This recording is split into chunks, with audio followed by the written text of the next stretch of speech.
再来看云林的斗六会车头附近哦，规年冬天拢有多摆违规停车，嘛有店家占用道路。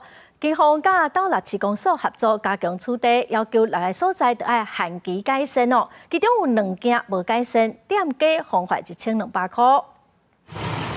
清洁队甲路闸搬就车边啊，有违规停车的乌多摆也互警察拖去。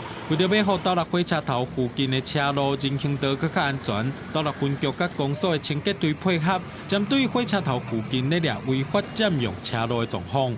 经常有车辆违规停放于马路及人行道，影响人车通行。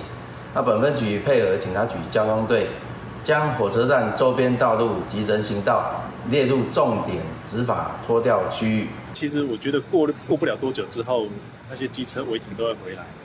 我觉得它真正的问题应该是缺一些停车位吧。警方表示，唔但乌多摆违规停车，即届针对徛街或者是店头周围车路卡闸，发现有不少民众为着方便停车，用路闸、盆栽等杂物长时间违法占用车路。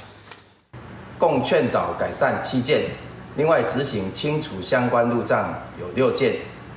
警方平时获报有4类情形，派出所员警均会立即前往执行劝导及举发。本年度已执行轻道专案9次。